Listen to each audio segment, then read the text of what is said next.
का गर्मी भरा महीना खत्म होने वाला है और ऐसे में जल्दी ही जुलाई का महीना आ जाएगा, जिससे उम्मीदें जताई जा रही हैं कि शायद जुलाई के महीने में मौसम में कुछ बदलाव देखने को मिले।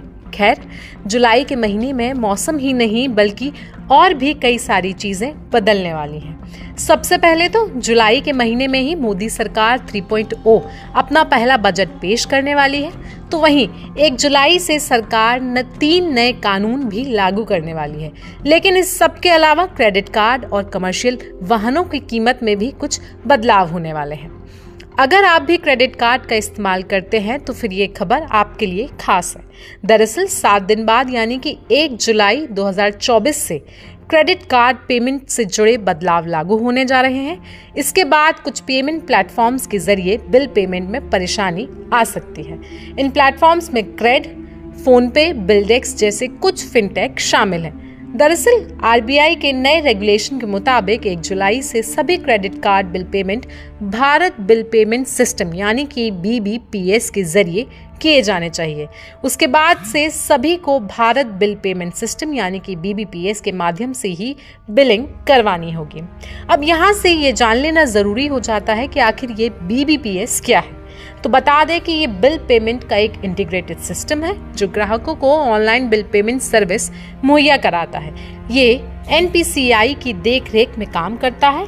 भारत बिल पे एक ऐसा इंटरफेस है जो फोन पे, क्रेड समेत अन्य फिनटेक प्लेटफॉर्म्स पर मौजूद है और इसके माध्यम से अलग अलग के बजाय एक ही प्लेटफॉर्म पर सभी तरह के क्रेडिट कार्ड बिल पेमेंट्स किए जा सकते हैं। वहीं बात करें 1 जुलाई से वाहनों की कीमत की, तो कमोडिटी की बढ़ती कीमतों के असर को कम करने के लिए टाटा मोटर्स 1 जुलाई से अपने कमर्शियल वाहनों की कीमतों में 2% तक की बढ़ोतरी करने वाला है। यानी कि 1 जुलाई से कमर्शियल वाहनों की कीमतों में भी इजाफा होने वाला है। वहीं 1 जुलाई से 3 नए कानून भी लागू होने वाले हैं, जिनमें भारतीय न्याय संहिता, भारतीय नागरिक सुरक्षा संहिता और भारतीय साक्ष्य अधिनियम शामिल हैं।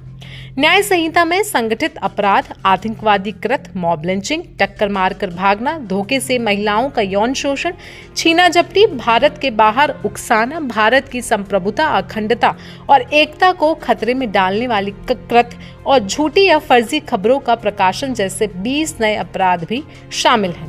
नए कानूनों के तहत भीड़ द्वारा हत्या और नाबालिगों के साथ दुष्कर्म के लिए मौत की सजा का प्रावधान भी किया जाएगा। वहीं नए कानूनों के तहत व्यभिचार, समलैंगिक यौन संबंध और आत्महत्या के प्रयास को अब अपराध नहीं माना जाएगा। धोखेबाजों को अब 420 नहीं कहिएगा। हत्या के लिए अब धारा 302 नहीं लगेगी, क्योंकि केंद्र सरकार अंग्रेजों के जमाने के कानून को बदलने वाली है। मोदी सरकार लोकसभा में 3 नए बिल लेकर आई है, जिसमें कानूनों को नए रूप में नए नंबर के साथ जगह दी गई है। सरकार का कहना है कि मौजूदा समय में अहमियत के हिसाब से ऐसा किया गया है। गृह मंत्री अमित शाह ने भारतीय न्याय संहिता बिल, भारतीय नागरिक सुरक्षा संहिता बिल 2023 और भारतीय साक्ष्य अधिनियम बिल पेश किया है। इसमें IPC और CRPC की कई धाराओं को बदलने का प्रस्ताव रखा गया है। इस बिल में आपराधिक दंड संहिता में आमूलचूल परिवर्तन होगा। अब IPC को भारतीय न्याय संहिता कहा जाएगा। इसके अलावा धारा 420, 302 और 144 जैसी धाराओं को भी बदला जाएगा। भारतीय न्याय संहिता लागू होने के बाद कौन सी धाराओं को बदल दिया जाएगा, चलिए आपको बताते हैं। इस टैली को देखिए। इस टैली से आपको समझ में आएगा कि कौन सी धारा अब पहले क्या थी और अब क्या होने वाली है। चलिए आपको एक एक करके बता देते हैं। हत्या के लिए पहले 302 धारा लगाई जाती थी, अब यह 101 होगी। धोखाधड़ी के लिए पहले 420 धारा लगाई जाती थी, अब ये धारा 316 में होगी।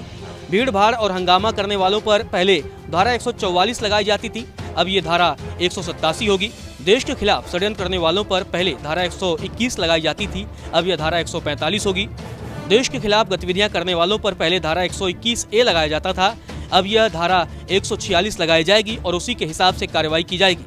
पहले मानहानि के जो मामले बनते थे वो धारा 499 के तहत बनते थे, अब मानहानि की धारा बदलकर 354 हो गई है। पहले रेप से संबंधित धारा 376 थी, जिसमें भी बदलाव किया गया है। अब ये धारा 63 में रेप, 64 में सजा और गैंगरेप धारा 70 के तहत मानी जाएगी। मानहानि सेक्शन 499 और धारा 500 के तहत पहले होता था, अब इसमें नया धारा आ गया है। अब धारा 354 के तहत मानहानि का मामला किया जाएगा। धरना प्रदर्शन या दंगा फसाद करने वालों पर पहले 147, 148, 149 के तहत कार्रवाई होती थी, लेकिन अब इसमें नया सेक्शन आ गया है। निषेधाज्ञा के उल्लंघन पर पहले धारा 188 लगाई जाती थी, अब इसमें नया सेक्शन जोड़ा गया है। राजद्रोह कानून पहले 124A के तहत था, इसे भी बदला गया है। अब राजद्रोह कानून धारा 150 के तहत होगी। चलिए अब आपको बताते हैं कि किस कानून में कितनी धाराएं हैं। भारतीय नागरिक सुरक्षा संहिता CRPC को रिप्लेस करेगी। इसमें अब 533 धाराएं रहेंगी। 160 धाराओं को बदल दिया गया है, 9 नई धाराएं जोड़ी गई हैं और 9 धाराओं को निरस्त किया गया है। भारतीय न्याय संहिता IPC को रिप्लेस करेगी। इसमें पहले की 511 धाराओं के स्थान पर अब 356 धाराएं होंगी। 175 धाराओं में बदलाव किया गया है, 8 नई धाराएं जोड़ी गई हैं और 22 धाराओं को निरस्त किया गया है। भारतीय साक्ष्य विधेयक एविडेंस एक्ट को रिप्लेस करेगा। इसमें पहले की 167 के स्थान पर अब 170 धाराएं होंगी। 23 धाराओं में बदलाव किया गया है, 1 नई धारा जोड़ी गई है और 5 धाराएं निरस्त की गई हैं।